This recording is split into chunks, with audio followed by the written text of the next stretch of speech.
What's up, friends, and welcome into Fantasy Pros NFL. It is the Fantasy Football Podcast. I am Chris Welsh, and I got a great show for you today. We are talking about 12 high upside sleepers, draft or pass. We are going to figure out which side these guys are taking and where you should go. And these fine gentlemen joining me today, I have the one and only Andrew Erickson, the Undertaker, my in-season partner, pretty much. We're like on a bunch of shows together. And the first time I've gotten to spend some time, LaQuan Jones from NFL Network. Ooh. LaQuan, great to have you on the show, my friend. How are you? Absolutely, man. Look, it's early over here, but I've been up for a while, but I'm ready to talk some ball, man. Yeah, and not first time on Fantasy Pros, just first time you and I. Amazing too. Yeah, and amazing too, like the circles of like what I've done with Joey P forever, that you and I have never really crossed paths, so it's good to have you on. Erickson, are you ready to draft or pass some of these players? 100%. I'm excited about some of these names that you put on this list. I know it was a collaborative effort. John was putting some names in. You were putting some names in. We were going back last night trying to figure out which upside sleepers do we need to make sure that we hit on for today's show. So very excited, especially with our special guest on.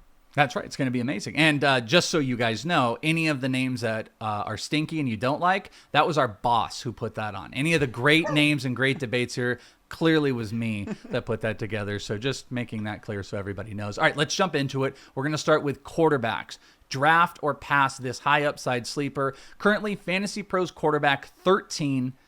It's been a lot of conversation all offseason long. Justin Fields with the New York Jets. Really interesting too, looking at overall finishes on the year. We had some top 10 finishes last year. He's going in with a bunch of great weapons, but there's still a discussion of like how high can he go? Some believing it is going to be vaulting up into a QB1. He is outside a QB1 in the top 12. LaQuan, let's start with you.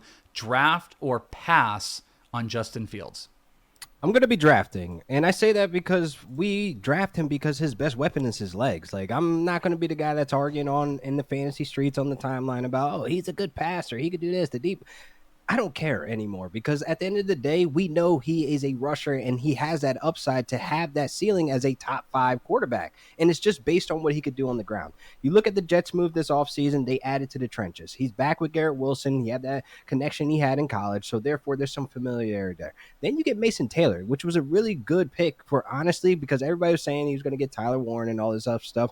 But you get a really good tight end that has the football IQ. I mean, Jason Taylor's his father. I mean, honestly, the guy knows ball. That's all he knows. So you look at a guy that can be a security blanket that just knows where to be on the field, and that's what Justin Fields needs. He needs a security blanket. You need the one, how he treated DJ Moore. But honestly, I could say Garrett Wilson's the best wide receiver he's had. And with this development into his career right now, he got cut short with the Steelers, and we were seeing all the upside that we were liking from him as a quarterback. But I'm just going to take the chances on him, being that you have Tanner Strange. Heavily was leaned on by Ben Johnson when he was over there in Detroit. So we getting some creative offense out of the Jets, which is not something that we've seen in a very long time. So someone that's been in-house in Detroit that knows how to operate an offense, a high-power offense, I really feel optimistic about this Jets offense in 2025. And that upside that you were talking about, in the first 6 games last year, he had 3 top 12 finishes at QB of those 6 games, and then it kind of fell apart at the end. And I also like what you said too, that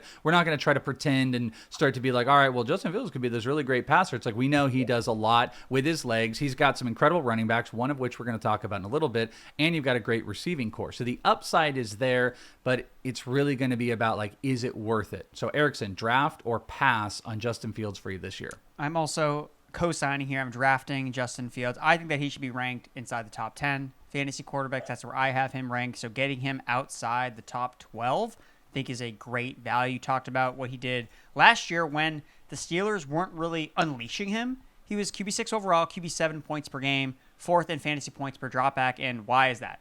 Because of the rushing that he adds with his legs and the value that he adds. So Aaron Glenn, the new Jets head coach, he's seen Justin Fields in action against his Lions defense 5 times with the Bears when he faced when he was with the Bears facing the Lions. 100+ rushing yards in 3 of those contests. So Aaron Glenn's no dummy. Like, he knows, hey, I'm going to utilize Justin Fields to the highest level, and that means we need to use his legs. So, yes, unless the price gets out of control with Fields, where it becomes an Anthony Richardson conversation where we're just we're hyper focused on the upside and not about, okay, well, what if he fails as a passer? Like, this is an issue. But that's not the case with Justin Fields because he's been around for so long. I think that his price will stay relatively in this range and be someone that I'm going to be drafting a lot of.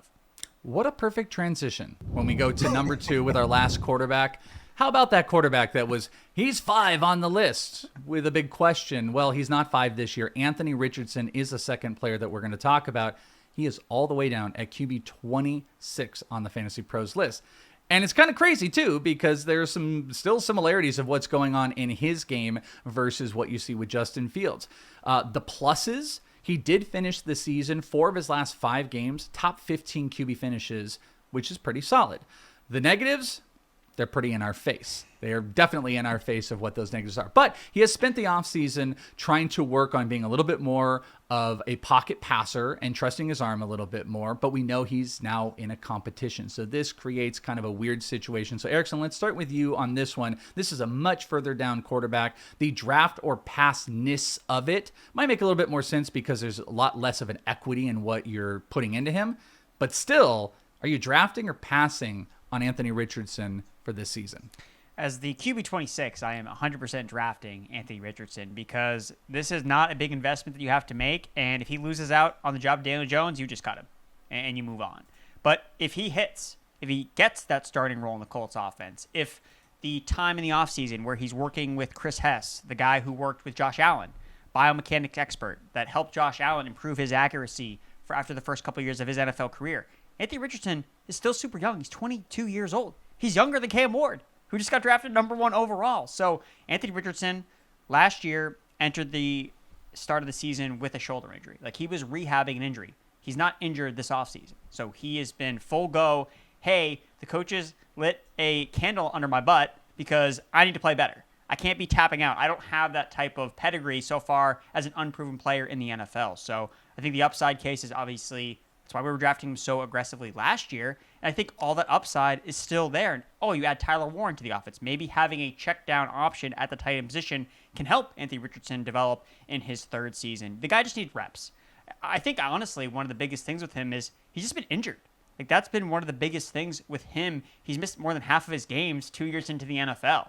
15 games played, 34 games that he could have played. So that's the other issue, too, with him is if he gets hurt, well, then I think Daniel Jones could win this job by default if he gets banged up. So I still think that, though, at this price, QB 26, I'm still very much in on drafting Richardson. One follow-up on that real quick before we go to LaQuan. So, okay, I think what you said kind of lays out pretty good super flex. 2 quarterbacks. He's a good second quarterback. Probably a no-brainer upside. You start comparing him to, like Bryce Young is in there, J.J. McCarthy. Like, he could belong in there with his legs. But let's lay out where you say you're a buy-in on him. And I told you he had, 4 of his last 5 or 4 of his last 6 games last season were top 15 finishes. If we put him up against QB 15, who's Jordan Love, is there even a discussion for you? Because we can buy on him, but is that buy moving him up a board, or is it just buying the upside of a low QB2 in like a super flex? I think in a super flex, I think I probably actually prefer him less in a super flex because the way that he scores points, and this is kind of true with a lot of mobile quarterbacks, in the games where they just don't run, then they leave a dud in your lineup, and then you're immediately looking for alternative options. Like, I can't tell you how many times I did this last year with Kyler, right? Where he doesn't run for 1 week, and now all right, I got to replace it with somebody else, and then he runs the next week. Like, he never had any consecutive games where he was a strong producer. Now, if that happens with Richardson, well, then you're running into more issues. So I think, especially in Superflex, at that QB2 spot, I almost prefer stability. Like, I know I'm going to get from this guy every single week. Anthony Richardson, we don't know if he's going to start every single game. We don't know if he's going to finish every game every single week. Yeah. Whereas in a 1 quarterback league, I'm willing to be more aggressive with the ebbs and flows because if it doesn't work out, well, I can go to the waiver wire and add another player. But Anthony Richardson is in a Superflex as my QB2. He needs to be available for me all year long, or else I'm back to the waiver wire and I'm playing really bad quarterbacks, like Cleveland Browns quarterbacks potentially in my lineup instead of Richardson. So that's how I would actually approach it, Welsh, when I'm looking at Richardson. I think that he's better in the 1 quarterback format. It's even a best ball format where you don't have to worry about what weeks to start him. You just capture all of the upside, and not as much as the downside, which I think you're committed more in a super flex format. Phenomenal best ball option. Okay, so LaQuan, obviously the question is going to be draft or pass. But I'm also curious because your eyes kind of perked when I threw and did the test of like, hey, well, Jordan Love is QB 15 on Fantasy Pros ECR right now. So if we like him, and you're saying, and even to Erickson saying like we like him maybe more in a single quarterback type of risk situation, what level are you passing on? Drake May, Jordan Love? This down the list is Love, May, Stroud, Prescott. That's 15 through 18.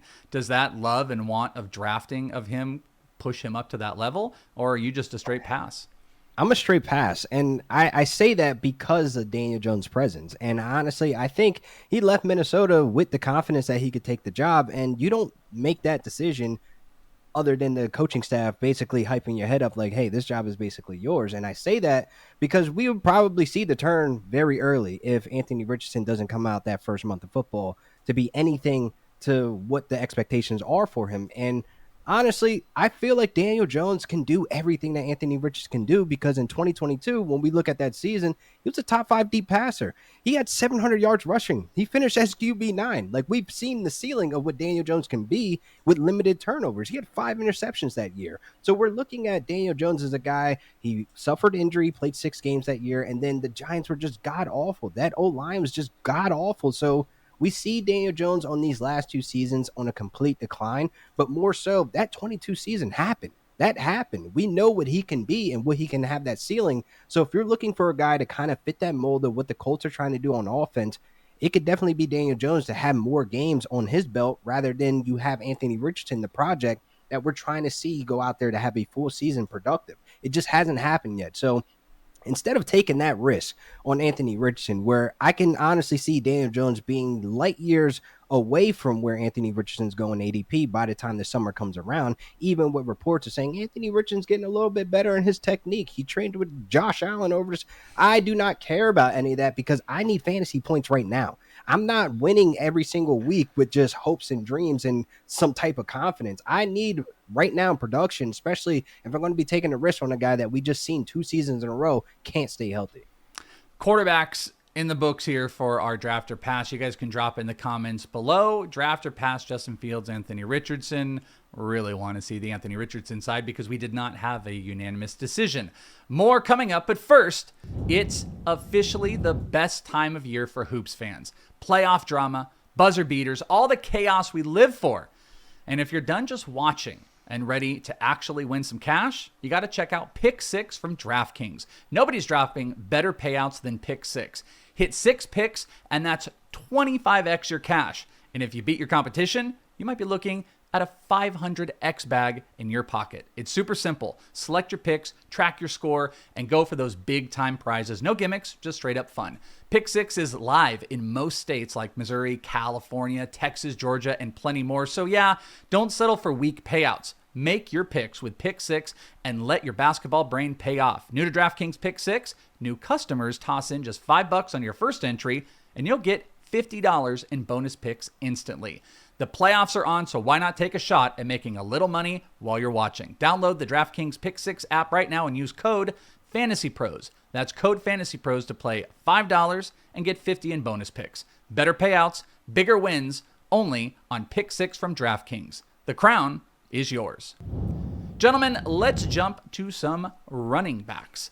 Now, this is a very interesting name here, and I'm going to open up the table to actually make this a draft or pass, either or, because the name is Travis Etienne we're going to start with, who is running back 36, so like right on the cusp of a flexed option running back at 36. Poor year, didn't have the job the entirety of the season, but the upside here, we're talking about upside, is that like if he were to regain the job, the offense is starting to go in again, start to jam in again, where obviously the 2 wide receivers are spreading the field. There's so much upside. But Tank Bigsby is out there, and he could end up being the guy. There was a little bit of a timeshare that takes more of that role, gets maybe more touchdown equity. So obviously this is built around Travis Etienne, but LaQuan, let's start with you. I will allow a draft or pass to either Tank Bigsby or Travis Etienne. So what say you on the Jags running back situation? You pass both. I'm not drafting either one of them, man. I'm not doing it because we saw everything we need to see from this running back duo last season. And honestly, each of them, ball security issues, they both have 6 fumbles in both of their careers right now. Efficiency level for Travis Etienne has dropped significantly since his rookie year. It's just gone lower and lower. It's embarrassing. It's at 3.7 yards per carry right now. So overall, just looking at Bigsby kind of fumbling his way out of that opportunity, you look at Bashaw Tootin. You look them late in drafts. I mean, when folks start coming outside, when these redraft leagues come outside, they don't even know who Tootin is. They don't even know that he was the fastest running back in this draft class. So you're looking at a guy that is going to be a complete steal for you. And we got to remember who's on the sticks. It's Liam Cohen. And we have Rashad White over there in Tampa. You know, he was the guy, you know, he kind of shared the backfield. And Liam Cohen came in like, I need Bucky Irvin. And everybody's like, oh, this guy's small. And no. Listen. He wants guys that are elusive. He needs guys that are going to have speed and have the size to handle that rock to be able to take 20 touches a game if that has to be said. So looking at these two running backs, they kind of split the share last season with 53% that Tank Bigsby. And I really feel like more so looking at this backfield, you don't want any parts of anything you saw in the past. You want that new shiny toy in this situation. I like the shiny toys. It's a squirrel, for me. Erickson, let's make it simpler. Travis Etienne. Draft or pass? And then if you want to pass, you can move on to Bigsby and you can give us a draft or pass, or you can just get rid of both of them. As much as I've loved Travis Etienne in the past and gone to battle in the Tank Bigsby Travis Etienne wars for the last 2 seasons, I'm 1-1 though, because it did not work out last year. Worked out 2 years ago when Etienne was a monster, but we just really haven't seen that monster side of Etienne in I think over a year and a half, really. The second half of 2023, he fell off. Last year, the offense was a mess. He was banged up. And like LaQuan said, both running backs carved out 50-50 time splits, and it was just bad overall. So I love Bashaw Tootin. I loved him as a prospect. Loved him at the Combine when I got to meet him and talk to him. This guy's all ball, so fast. And then when I saw him get drafted by Jacksonville in the 4th round, top of the 4th round, I was tugboat, baby. Tugboat Tootin season is ready to go. And that's the guy that I've circled on, who I want from Jacksonville. Is this guy who, again, I think it's low-hanging fruit to say, who could be this year's Bucky Irving? Well, clearly it could be Bashaw Tootin, right? Yeah. Same head coach combination, a day 3 running back who's entering a backfield with guys that are already there, but we're not super excited about. I think that the Rashad White, Travis Etienne comp is spot on. I think that maybe this could be a committee to start where you have Etienne working on passing downs and because that's not really Tank Bigsby's expertise. Like, if anything, you don't want to throw the ball to Tank Bigsby. And Trevor Lawrence and Travis Etienne go way back to Clemson, right? So that's his guy. But until they find someone better, which could be Bashaw Tootin based on how explosive he is in the open field, I think that's the value I want to play with. And he's going to go after Etienne and Tank Bigsby. And I think even right now, I don't know if the coaching staff with Liam Cohen has even decided who is going to be their lead back. I think we're just putting Etienne and Tank Bigsby there because, well, those were the guys last year. Bigsby had his flashes. Etienne was good 2 years ago. But I think we're just going to see, like LaQuan said, when people come out of their caves and they see Tootin, these highlights, they're going to be, oh, man, this guy's going to continue to climb up draft boards and draft rankings. So, yeah, I think I'm going to pass on the top 2 guys that were bad last year and just take the shiny new toy. So I'm co-signing with LaQuan as a double pass on the Etienne and Tank Bigsby. Ooh, double pass. RB36 for Etienne, Bigsby, RB38, Tootin, RB50. That is our draft, not our pass. Yeah. Speaking of rookie running backs, let's talk about the best. The most fun, is it? Not the best, obviously, but the one I'm most excited to talk about because Fantasy Pros was littered with conversations around this guy for draft season and caused lots of fervor on these podcasts of where he was ranked. Thank you, Bogman. But now we've got a spot. Cam Skattebo, who, at my neck of the woods, by the way, Arizona, ASU, comes in at RB 39 for the Giants, so we don't have to speculate where he could be. We know where he is, and the situation is quite enticing. But is it enough to take on some of the upside risk that's going to end up happening as he starts to move up and up in draft ranks, as people are selling themselves on more workload? We know what the positives are. We know there's some inefficiencies out there. But Erickson, let's start with you. Cam Skattebo, rookie. All rookies tend to move up as far as usage goes once preseason starts up. RB 39 right now. It's pretty doable. Draft or pass at this current cost, and if it even moves up a little bit more. I am 100% drafting Cam Skattebo here in this spot. I'm not sure how high I am for him at dynasty purposes, but for this year, I think that he's set up really well just based on what we have in the Giants' backfield. Devin Singletary, we know, is a very replaceable level running back. He does enough, but not enough to keep the job from other talented players like we saw last year. And Tyrone Tracy, how many fumbles is it going to take before they decide, okay, we're just going to get Skattebo in the game? Because last year, Tyrone Tracy had won the job, and then he fumbled it away, and they went back to Devin Singletary. It's the same coaching staff that did it last year. So if they did it once, they can do it again. So I think Skattebo, again, 3-down skill set, built like a truck, 220 pounds, 5'9", stocky build. And something I want to point out, he was drafted just 3 slots short of going in round 3. So if he had been drafted on day 2, he basically would have fit into a certain threshold of running backs that have averaged at least 30 receiving yards per game in their final college season. Those running backs, Saquon Barkley, David Johnson, Joe Mixon, Antonio Gibson, Najee Harris, Travis Etienne, Rashad White, Zach Charbonnet, Jahmyr Gibbs, and Omarion Hampton. Guys that have produced very early on in their NFL careers for fantasy football purposes. So, Cam Skattebo. Again, if the Giants had just traded their 4th-round pick instead of their 3rd-round pick to the Texans, they could have drafted him in round 3.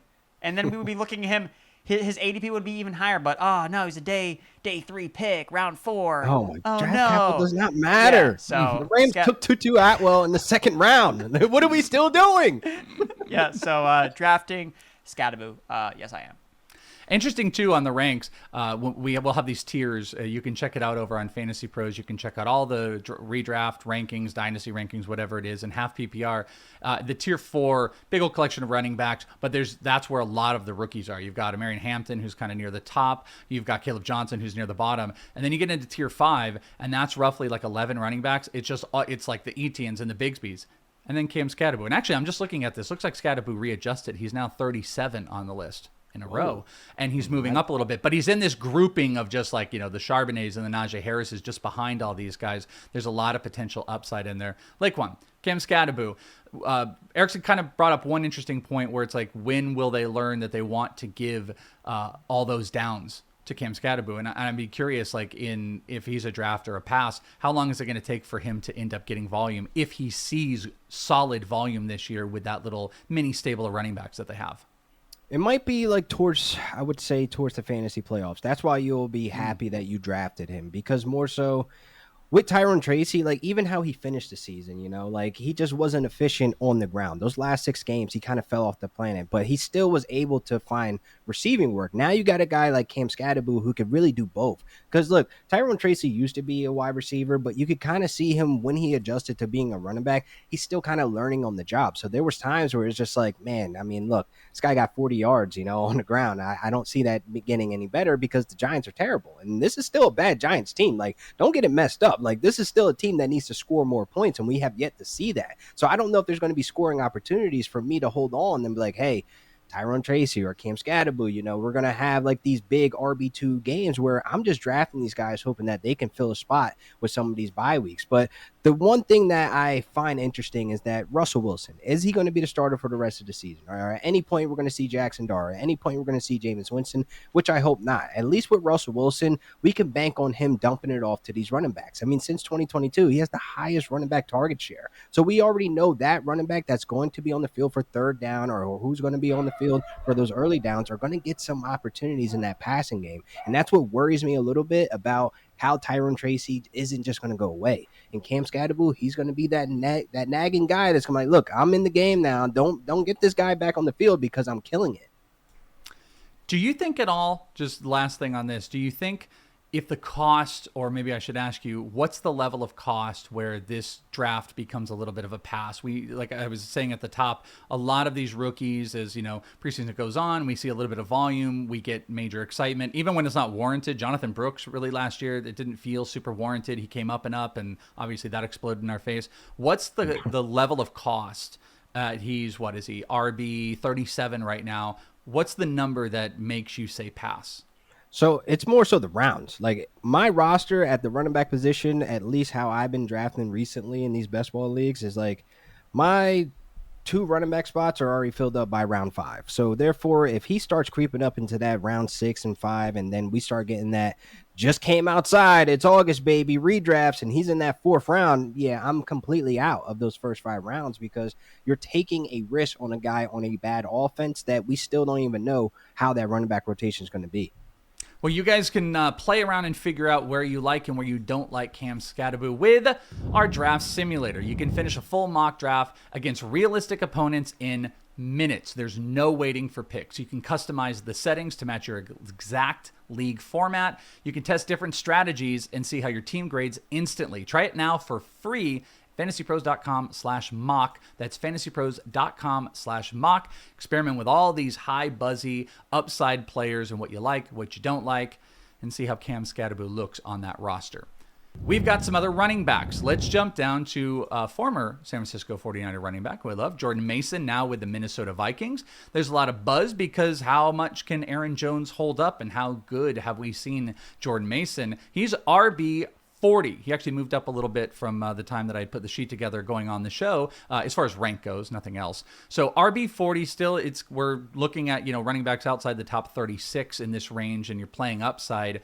So LaQuan, let's jump to you. Jordan Mason, draft or pass is a guy that doesn't have like this solidified major role, but the equity is relatively low. Draft or pass? I am drafting 100% for a couple of reasons. One, Jordan Mason's my guy.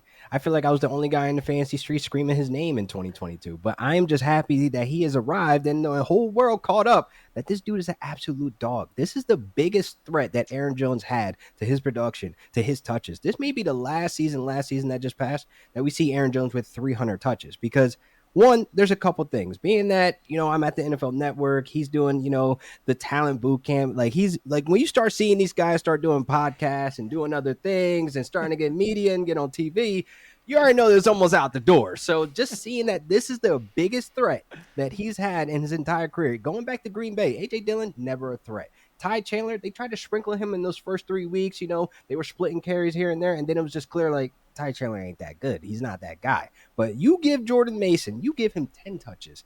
Boy, you're going to be like, how did he just put up 120 yards on those 10 touches? Because honestly, that's the type of running back he is. He could run through you. He could jump over you. He could bulldoze you. He can catch the ball. He could do everything you need as a running back. I think we're way too low on Jordan Mason and the expectations that we have for this season. Erickson, what do you think? Are we too low on it? Draft or pass? Jordan Mason, I love him as a 49er fan. Hated to see him go. Want to see him thread. Oh, hardcore 49er. Oh, I got to go, bro. Sorry. Yeah. So, Cowboys, right? No, Ram. Rams. Okay. I always assume the hate is going to come starting at Cowboys, but Rams makes sense. Cardinals, Rams, exactly. Erickson, but what do you think, though? Draft or pass on Jordan Mason? Love Jordan Mason. I think that he's vastly undervalued outside the top 40 running backs. I have him RB 33 in my early rankings, and I think that LaQuan did a great job outlining his expectation of Mason in this offense. Why can't he be the 1A to Aaron Jones' 1B? The thing that they talked about when they traded for Jordan Mason, what the Vikings coaches and GM were talking about, they were outlining how bad Aaron Jones was at the goal line last year, and I remember it because I kept putting my best touchdown bets on Aaron Jones. Oh, the regression, it's finally going to hit this week. And I think it was one game against the Packers where he got, 10 carries at the goal line and didn't score once because they were trying to hit the revenge narrative game. Like, they wanted him to score so badly he could not find the end zone. So he was the worst running back in terms of rushing EPA, in terms of goal-to-goal situations, Aaron Jones was last year. So when we're looking at projecting roles, well, Jordan Mason, I think they view him, okay, how do we upgrade our red zone rushing attack with Jordan Mason? And then you factor how good he was before he got injured last year. Second in total rushing yards before his injury in week 8, and overall in the year, 4th in yards over expected per attempt, 7th in rushing yards after contact last season. So although his numbers also weren't nice, and Welsh, correct me if I'm wrong, the 49ers had a bunch of red zone issues last year too. So Jordan Mason, his numbers in the red zone don't pop off last year as well, but they were still better than Aaron Jones. And what have the Vikings done this offseason? They've just bolstered the interior offensive line. Yeah. Ryan Kelly, Will Fries, Donovan Jackson in the NFL draft. So they're telling us, they're setting the signal out with J.J. McCarthy as he comes back from this knee injury. We're going to pound the rock with Jordan Mason and Aaron Jones. I won't be surprised if they're seeing very similar carry totals. Maybe Jones works more in the passing game, but at the goal line, I think it's going to be more Jordan Mason. So I think that he is a great pick here, and definitely undervalued. I'm definitely drafting him. An interesting thing to do would be also to sparse out, like, let's say Jordan Mason's first 4 or 5 games when he was kind of the sole back when McCaffrey was out, because as the season went on, Niners used a little bit more Garendo. You saw your games of Debo, but like early on, Mason looked like a league winner. So like if you were to sparse out what the goal line usage was in that early onset, I think you might even get like a bigger perspective of like how good he can be, and hopefully he will be. One more running back, and we've kind of alluded with this team. We don't need to make this like a dual RB situation, but there is a running back potential problem with the New York Jets because it doesn't look like it's going to be just Breece Hall. And there were trade rumors that were going out there. Obviously, Fields is going to take some equity around, but also it opens up this opportunity that, if at this point it doesn't look like it'll happen, but like if Breece were to be traded, Braelon Allen would jump into this like really phenomenal situation, but also that they want to use more of a committee, it opens up some more red zone opportunities. So Braelon Allen, Fantasy Pros RB 52 currently on the list. Erickson, what say you? Draft or pass very late Braelon Allen for your fantasy team? I think you've got to draft Braelon Allen because I would not be surprised if he carves out a big role alongside Breece Hall. We've heard it all offseason since Aaron Glenn showed up in New York that, I want to use a 1-2-3 punch with running backs that we have on the roster. He comes from the Detroit Lions that obviously used Jahmyr Gibbs and David Montgomery as a 1-2 punch. So this isn't an offense that you could look at the coaching staff and project, definitely going to use a workhorse bell cow back. Not really the case here with Breece Hall. So I'm concerned about him. And when you're just playing the value game, well, that's why you just take Braelon Allen going outside the top 50 running backs. Maybe this offense really hits another level with Justin Fields using his mobility, opening up rushing lanes for guys like Braelon Allen, who they're not the fastest guys. He doesn't have the Breece Hall speed from the jump, but once this guy gets going, he's a freight train coming down the sideline. And that's where you can see Fields' impact on Braelon Allen specifically being massive. Whereas with Breece Hall, well, the more Fields runs, the less opportunities he has for targets. And that's one of Breece Hall's best skills. Part of his skill set is catching passes out of the backfield, which I don't project to nearly as much with Justin Fields as the quarterback for the Jets. And the other thing, too, with Braelon Allen, and this is what I think got him on the field last year. Again, he got on the field with a healthy Breece Hall immediately from the jump last year. Again, it was a different coaching staff, but I think it just shows the talent of a player that was 20 years old entering the NFL. Braelon Allen just turned 21, so a super young player. I can drink. Yeah, I mean, this guy was getting reps with Aaron Rodgers. Like, Aaron Rodgers saw enough in Braelon Allen to get him on the field. Yeah. So I think that's telling about the type of talent Allen is. And the thing that stood out to me looking back at how he was used, very efficient on third downs. So this was from Jets.com. Converted 11 of his 12 carries on third down rushing attempts. 91.7% rate. That was best among all NFL running backs this past year, but the best by any running back from 2021 through 2024. He gets the yards that the team needs. Coaches love that. And you know who doesn't do that? You know who's kind of sometimes always bouncing it outside? It's Breece Hall. I love the explosiveness that Breece Hall has, but too often he's trying to hit the home run when you just need a single, baby. And Braelon Allen, at least as a rookie, showed that, hey, I'm just going to get on base. And I think that this new coaching staff might value that a lot more, and that has me concerned about Breece Hall and has me very much into drafting Braelon Allen as a bet against Breece Hall and him being the bell cow, especially when he's going outside the top 50 running backs. LaQuan, can Braelon Allen hit a home run for your fantasy team, though? Draft or pass?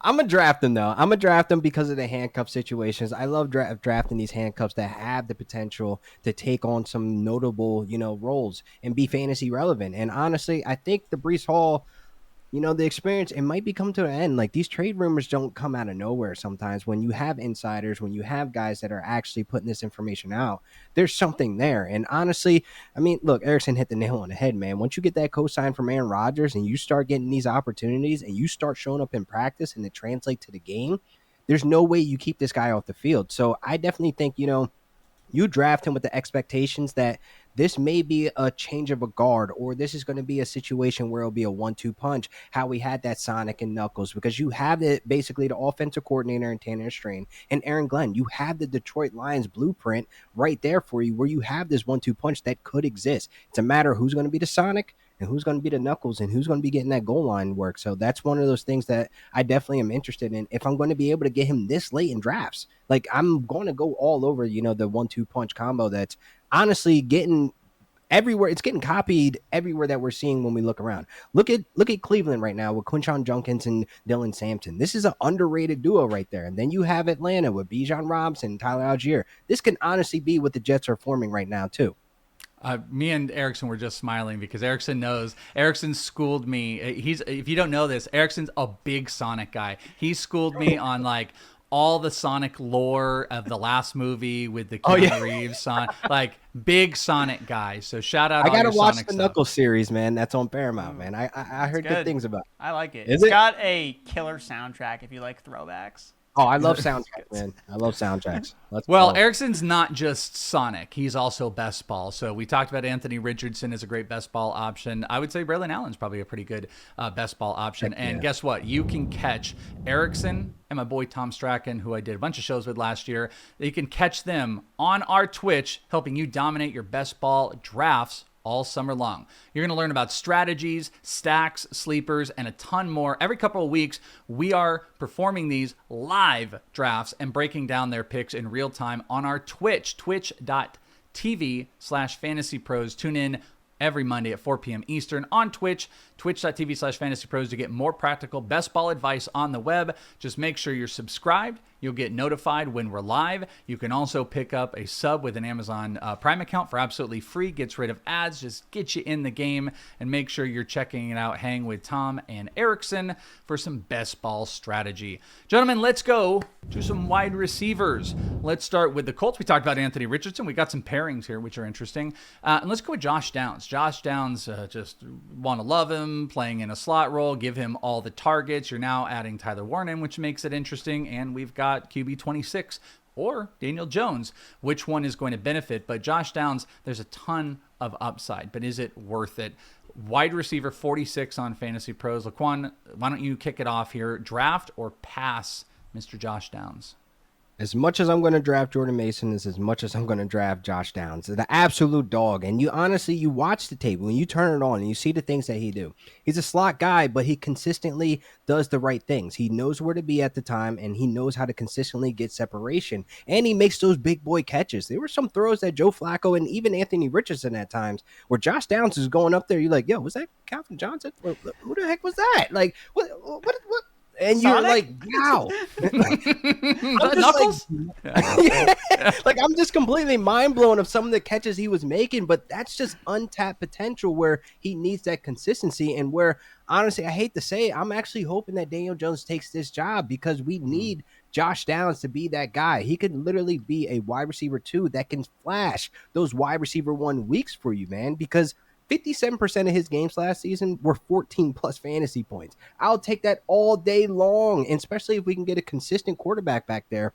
And for him to be that guy that you're getting this late in drafts, people just need to wake up when you have a talented slot wide receiver that can produce. We look at Khalil Shakir. He's another guy that gets underrated, but he's a guy that you will perfectly put in your flex every single week, knowing all I need is 10 points from this guy. And he will overperform every single time, man. And he's the type of guy, too, where it's just like, just get him targets. Just get me some volume with Josh Downs. Give And him you the know ball. he's going to do it. Yeah. And it was a battle between, you've got Pittman, and they're stretching the ball deep, and they're only passing so many times. To your point with Daniel Jones, very interesting. Erickson, draft or pass Josh Downs? Wide receiver 46 is pretty enticing. That's on half PPR and ECR. What say you? I think I'm going to be drafting Josh Downs, and I think it's just because the talent. I think at this point in drafts, I think it's okay to try to maybe take away the situations that we all think that we know are going to happen no matter what. We don't. Like, a lot of situations can change. We don't know. We don't even know who the quarterback's going to be for the Colts. Like, then that's a big question mark about projecting Josh Downs' 2025 stats. Who will Which the way quarterback do you be? think it goes up? If it's Jones or if it's Richardson? I think it's probably safer with Daniel Jones. I would agree with LaQuan where Daniel Jones has shown. I mean, can Josh Downs just be Wan'Dale Robinson? I think that works. Yeah, I mean, that means he's going to be. We want the yards, though. Yeah, we want the yards. peppered with targets from the slot. You know that Daniel Jones can at least do that. Just target his slot receiver. Like, we know he can do that. And Richardson, again, it's way more boom or bust. I do think, though, that what we saw from Josh Downs last year, and despite the fact that he entered the season with an ankle sprain, and he was still uber productive. I know that I looked at some of his stuff on the Betting Pros app, Welsh, where I was looking at Josh Downs and how often he beat his receiving yards prop. When Joe Flacco was the quarterback, he beat his receiving yards prop in 88% of his games. He had 60 or more receiving yards in 7 of those 8 games. And the infamous tap out game for Anthony Richardson, that was his one game with 100 yards for Josh Downs with 2 different quarterbacks. He got it done. Wow. So a player that continues to rise to the occasion. I think that this is an appropriate spot for him at the end of that wide receiver 4 territory, and just bet on, hey, maybe the situation's not as bad. Maybe Daniel Jones or Anthony Richardson. Maybe we get a better version of Richardson passing, or we just get Daniel Jones from the Giants and Josh Downs compared to what we've seen over Michael Pittman, where he's kind of fallen off. I do have some concerns about Michael Pittman last year, where was it just related to his back injury? I don't know how healthy he was last year, but Josh Downs was also a little bit banged up. So I think that when push comes to shove, I think Downs is probably going to be the most productive receiver on this team regardless. I know Michael Pittman might have something to say with that if he's fully healthy. But right now, I do think that Josh Downs is good bet on the talent. And I agree with the thing with Pittman, too. Goes in a similar range. I don't think that he's undraftable at his price either as a wide receiver 4, just betting on the talent. Another really exciting wide receiver that just did not live up to expectations last season was Keon Coleman. Keon Coleman ended the season solidly from a target perspective. He had, I think, 10 targets in his last game with only 2 catches, but he had 17 targets over his last 2 games, so that was a big plus. He only finished the season 3 times with a finish inside the top 30 wide receivers, and 2 of those were like inside the top 28. He just didn't have any big performances. We didn't see volume. We know he can stretch the field. We know he can catch some touchdowns. But was it just not last year? And is it all about this year? The cost is super low. It's wide receiver 53, draft or pass Erickson, Keon Coleman. Going to draft Keon Coleman because I think that what we saw before his wrist injury is a good indication of the potential upside he could have attached to Josh Allen, right? We're talking about the Colts. We don't like the situation. How could you not love the situation with Josh Allen as his quarterback? This is an elite passer, and Keon Coleman, weeks 1 through 8, before his wrist injury, averaging over 2 yards per route run. And then according to NFL Next Gen Stats, Coleman had over 136 receiving yards over expectation. That was the 3rd most by any rookie wide receiver through the first 8 weeks of a season since 2018, trailing only Jamar Chase and Justin Jefferson. Good company to be a part of. So I think that what happened in the second half of the year, where Amari Cooper was like on the team, but like not really playing that much, but they were putting snaps in, taken away from Keon Coleman. He was also banged up. They were relying a lot on the run game. They just weren't using the receivers that much. I don't want to forget about what he did. Again, still a relatively young player entering his 2nd season. The Bills haven't added a ton of wide receiver because Brandon Beane vomits, just like the Packers, at the idea of a number 1 wide receiver, even though he caved and immediately signed Elijah Moore after basically going on a rant on Buffalo radio about we don't need to add more wide receivers, immediately signs Elijah Moore the next day. I still think that Keon Coleman has a lot of upside attached to Josh Allen. I think he's going to be a starter in 3 wide receiver sets. And we're not that so far removed from week 7 against the Tennessee Titans. 4 catches, 125 yards. So I think that Keon Coleman is a good buy. We know that Shakir is locked in as Mr. Reliable in this Bills passing game. But after that, we don't know who's going to step up. Is it going to be Palmer? We know that Kincaid was also dealing with injuries last year. So does a Keon or a healthy Keon Coleman make a big leap into year 2? I think it can. But the interesting thing you did say was the offense. Like, is the offense going to change enough where it can feature a guy like him? LaQuan, this is a super low equity. It's a wide receiver 53. But is he in this offense enough that you want to go out of your way to make sure he's a part of your team because of the upside? Or is this more of a pass because we might still have some bumps down the road? I'm going to pass. And I'm saying that because, like, that's, like, kind of in the 10th round where I'm looking for my, wide receiver 4 or 5s and, like, the flex guys that can be utilized at times and serviceable for these bye weeks and injuries. But I'm not sold on him, man. The guy plays 73% of the snaps. He was on the field. I understand you're injured, but we need to identify the cardio kings very early in the Bills' offense with him kind of playing like the Gabe Davis role. And I haven't seen enough from Keon Coleman to really trust him in my starting lineups as a start and forget or a guy I can rely on with these bye weeks and injuries. And we look at last season. He had 29 catches. Why is this his ADP? I mean, and the other guys, I mean, look, he had less catches than little Jordan Humphrey, less catches than Greg Dortch, less catches than Marvin Mims, where Sean Payton doesn't even know who he is.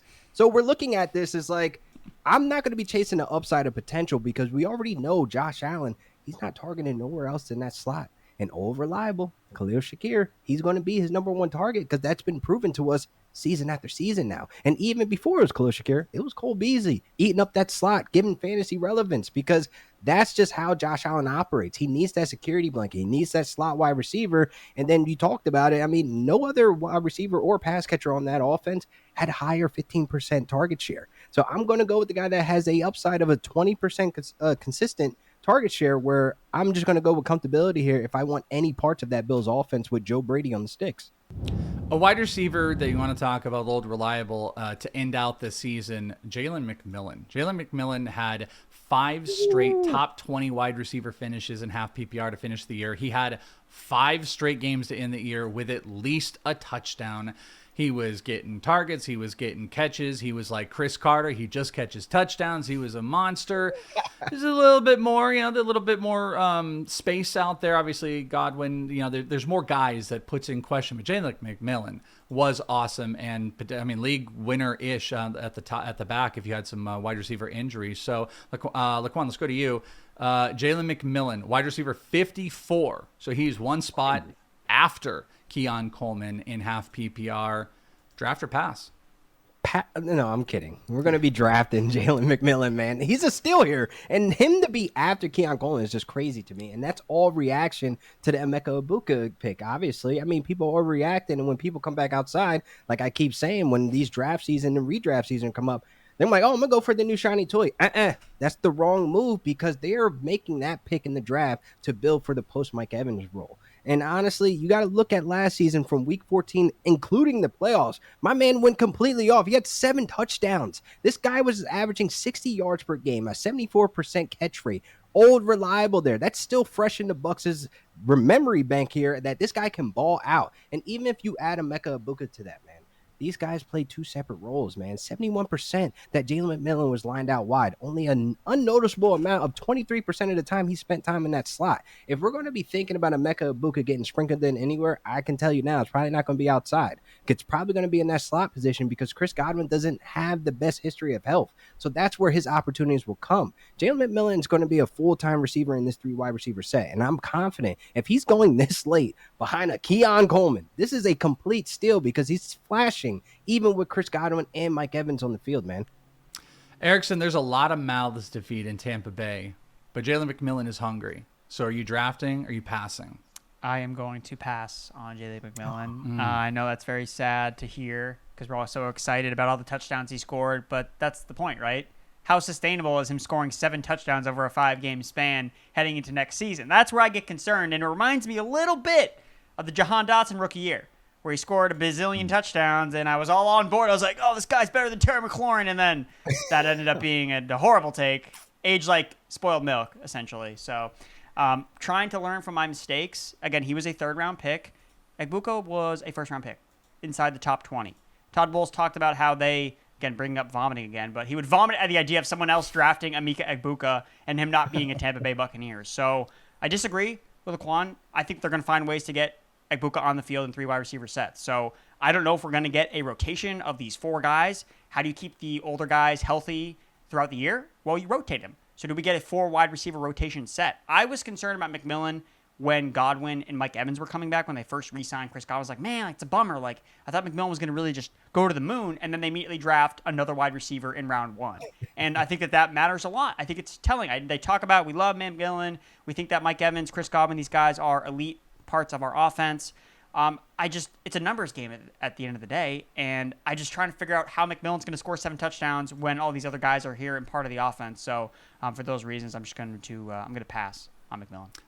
Final wide receiver, and then we'll do a couple tight ends here on the draft or pass. Jayden Higgins. We're going to play the rookie game here. FP wide receiver 66 in half PPR, so some potential upside there. Diggs is out. Erickson, is Higgins in? Draft or pass? He's a draft for me here. I think this is way too late for a player that is going to be, I think, playing full allotment of snaps attached to C.J. Stroud. How high were we drafting 3 Houston Texans wide receivers last year? between Stephon Diggs, Nico second and Collins, third and round. Tank Dell. They were all like in the top 5 rounds. And now we're getting a Yeah. guy who was drafted 34th overall, a fringe first-round pick, wide receiver talent from Iowa State. I love Jayden Higgins at this price. I wasn't even necessarily like the highest on Higgins as a talent, but I liked what he did at Iowa State, the fact that he was able to produce at a high level alongside another NFL caliber wide receiver in Jalen Knoll, who I also really liked. And I think it's telling how much Iowa State players that the Texans have drafted. They have Xavier Hutchinson, who they drafted a couple years ago. They obviously drafted Higgins and Knoll. And I looked back at some of the history with some of these coaches. So the new Texans offensive coordinator, Nick Caley, was with the Rams, 2023, 2024. You know who was also with the Rams in 2024? Nathan Schlahaz, I think is the way to pronounce it. 2021, 2023. And I butchered the name. LaQuan, please correct me, because you are a Rams guy. Correct you. We're not going to comment on it. Yeah. So that guy's name in a year. So he was Iowa State's wide receiver coach and offensive coordinator. So he coached Jayden Higgins and Jalen Knoll. So I think the Texans know what they're getting in a player like Jayden Higgins, and this team needed more wide receivers behind Nico Collins because Stephon Diggs is on the Patriots, and Tank Dell's probably not going to play this year. So I think he's an instant starter, instant impact player from day one alongside Christian Kirk, who I think will be in that slot role. And I just like that upside a ton attached to C.J. Stroud, who I'm not going to forget what he did as a rookie. I still think that he is an assassin as a passer, and I'm not going to let the terrible offensive line from last year push me in a direction of, oh, well, Stroud's probably just not that good. No, I think that he is still legit as an NFL quarterback, and I think that you're going to see that with Higgins' production in year one. LaQuan, are you going to smash this draft with Erickson for Jayden Higgins, especially at that cost, or pass? Look, Jayden Higgins was my guy coming into the go. draft. So, yeah, definitely, we're going to smash Higgins at this ADP. And honestly, like, nail on the head that Erickson said. Like, do you know who his quarterback was? Like, did you see his rookie season? That still happened. That exists. And obviously, that O-line is a problem, but they added some pieces. So, therefore, we're just hoping that, we can have a healthy O-line. We can have a healthy Nico Collins causing distraction. And Daniel Jeremiah had his comp to Nico Collins, by the way, with Jayden Higgins. So you're getting two guys that can stretch the field and be able to operate on all three levels of the field. You might not be able to get much yards after the catch with Higgins. He didn't show much of that in college, but there's still potential there. He's still lethal across the middle of the field. He can adjust his body very well, even if the ball's off target. And the guy is 6'4", runs a 4.4. How many guys are that size to be able to run that damn fast? So therefore, the talent is what I'm banking on there, and the situation that he has with the quarterback. This is a clear smash here. This is a steal. What are we doing? Okay, how about this real quick then? Rank these 4 wide receivers we just talked about in your order: Downs, Coleman, McMillan, Higgins. In your I have to draft and will own, and it could even be just on your based rank. Well, we could put Keon Coleman last. Okay. But Josh Downs, I would go Higgins, Jalen McMillan, Keon Coleman. That's what I thought might happen. Erickson, what's your order? All right, I'm pulling up my rankings right now just so that I can. I want it off the top of the No. dome. I'm allegiance. I'm a slave to the rankings. That's why I do them. I'm a company man. Fantasy Pros, go check out the rankings. Downs, Coleman, McMillan, Higgins. Yes, go the rankings. You can actually select Erickson like he is probably doing right now, and you can see where he's got them. So I have them ranked. So I have Downs and McMillan, and then Coleman, and then who was the last? Oh, Higgins. Higgins? Higgins. I have ahead of everybody. Oh, I was about to say, why do you hate Higgins? Yes, So no. never mind. I was like, I had to scroll back up on the rankings to find Jayden Higgins. So where is that? So clearly, I'm talking out of both sides of my mouth with McMillan and Mr. Keon Coleman. So I need to go back to the lab to figure out exactly how I value those two players. But I think I might have to move Keon Coleman up and stick to the analysis that's been broken down today.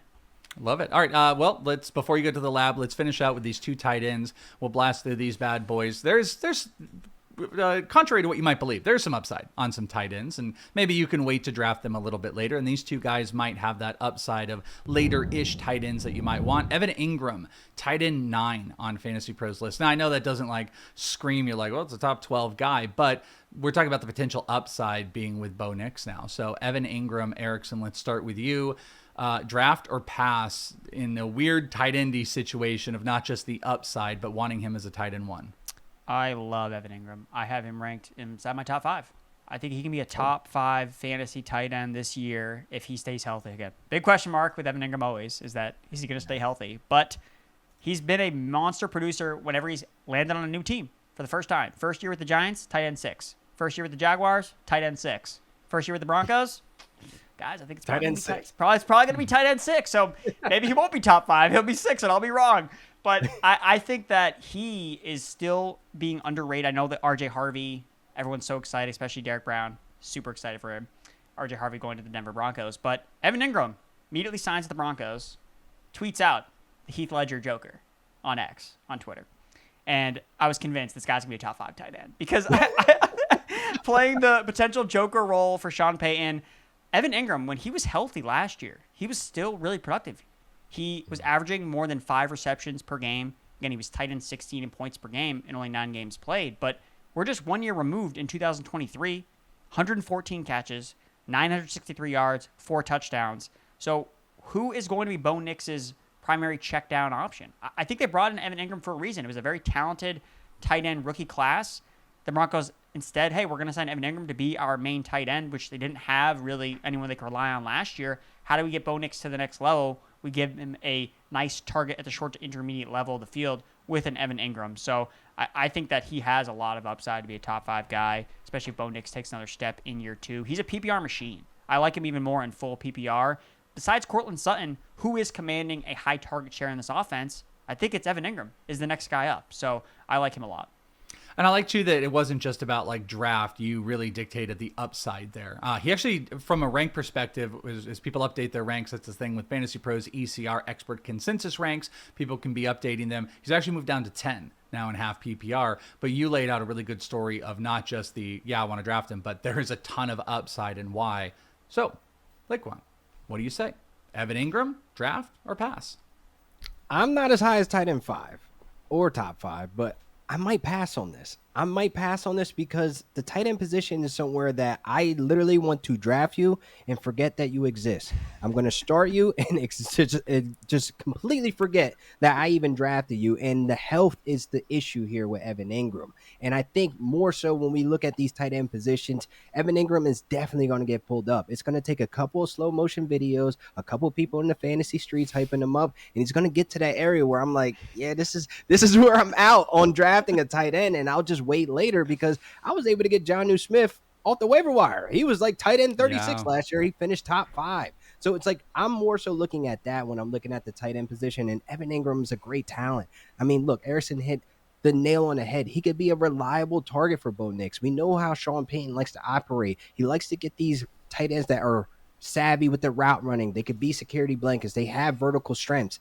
And that's everything Evan Engram is, but it's just the health, man. I can't sit here and have the health bug on a tight end where I'm only going to draft one of them, and I want to forget who I drafted and even exist to start and forget every single Sunday. I like it. Well said. A draft and a pass there. Final one, we're going to tight end 12 on the list, and I think this is probably built around Dak coming back. Jake Ferguson, is there upside? LaQuan, let's go to you. Is there upside with Ferguson, and is he a draft or pass? In the same vein of what you just talked about, it's just a little bit of a lower cost. I'm going to pass, and that's because of just the little rumbles that I'm hearing. You know, Isaiah Stanback, former Patriots backup quarterback for Tom Brady, now working for the Cowboys. I've been talking with him a lot. He's been on Good Morning Football, just ringing my ear off about the Cowboys, and I think they're up to something, man. I think there's going to be another pivot move where they're going to bring in another option to be a passing option for Dak, because obviously they didn't go to the draft to address that wide receiver 2. They got Jayden Blue to be the running back, whatever that he is on the depth chart, 2, 3, whatever the case may be. Miles Sanders will be gone by August, hopefully, but more so looking at what they still need and what they need to address. I think they're going to bring in another option there to take the attention off the tight end position, because we kind of seen Jake Ferguson show up to be a guy some weeks, show up to be a guy, when needed, to be a security blanket. But we need another passing option in that Dallas Cowboys offense, and I think it's coming, and I think the target share should be dropping down on the tight end position, being that he's not going to be better than that wide receiver 2. Erickson, what do you think? Jake Ferguson, draft or pass? Is there even upside in Ferguson? I think that your best bet is that he just does what he did in 2023, which was tight end 8, right? So that's the conversation. That's a win. But is it a win? Do you feel like I drafted him tight end 12, he was tight end 8. It's like, okay, so you bought a sandwich, you ate a sandwich, and that's what you ended up getting. So it's one of these scenarios where he's fine. but I'm not going out of my way where Jake Ferguson is a top 5. Like, I don't see that upside case with him, especially if they end up bringing in another body at tight end or another pass catcher. We know that Ferguson kind of profiles as, well, he's going to go as far as this Cowboys offense brings him. If Dak Prescott throws 50 touchdowns, okay, then Jake Ferguson's probably going to have a really good year. But if Dak doesn't stay healthy, then I think that we're looking at, again, he's a fringe tight end 1. And do I commit to him and draft him, or do I just wait longer? I think that there's just better values to wait at the tight end position than taking a guy in this middling range, which more often than not, these are the guys that kind of bust, honestly, at the tight end position. The guys that are in the middle range where they get boosted up because they are viewed as, oh, he has a path to targets, but how quickly does that evaporate if they add somebody else? So for me, I don't see the ton of upside. Maybe he's a small hit, hitting a double, hitting a single, bringing some baseball terminology. It is baseball season after all. But to me, I don't think that the upside there is worth the drafting. 12 upside guys, draft or pass. Quite the list of players. You guys can drop in the comments below who you drafting, who you passing. Love to hear from you guys, and you guys can also jump in and put some of your skills to the test with the draft simulator. You can get those mock drafts going at fantasypros.com/mock, and you must go check out LaQuan Jones, Real Deal Fantasy. It's Good Morning, right? Good Morning. What was the show? Good Morning Football. I'm at That's Etienne Fantasy as well. I'm doing a little bit of everything, man. You can check out my Rams podcast, Rams Recap. I got Kanate Mumfield on today, so you definitely want to check that out. But yeah, man, I'm pretty much everywhere on all social media platforms. That's good. I was second guessing myself when I was going to say the name, and I was like, let's just. Well, he does everything but sleep. We know that. Yes. Yeah, we found that out prior to the show. LaQuan literally does not sleep. Here are the facts that you got. No sleep for LaQuan. All Sonic for Erickson. You also can check out the Best Ball Streets on our Twitch, twitch.tv/fantasypros. You guys have that going next week, Erickson? I believe it's either next week or the week after, but it's going to be kicking off on Mondays, 4 p.m. Eastern, and it's going to be a lot of fun getting back into the best ball summer. Let's go. Gotta love it. All right, thank you guys so much for hanging out with us and all of the football madness right here on Fantasy Pros. Make sure you're subscribed on the YouTube and the podcast so you don't miss any of it. Fantasy Football Podcast, we're out of here. Fantasy Pros, I'm Chris Welsh. Goodbye for now, friends.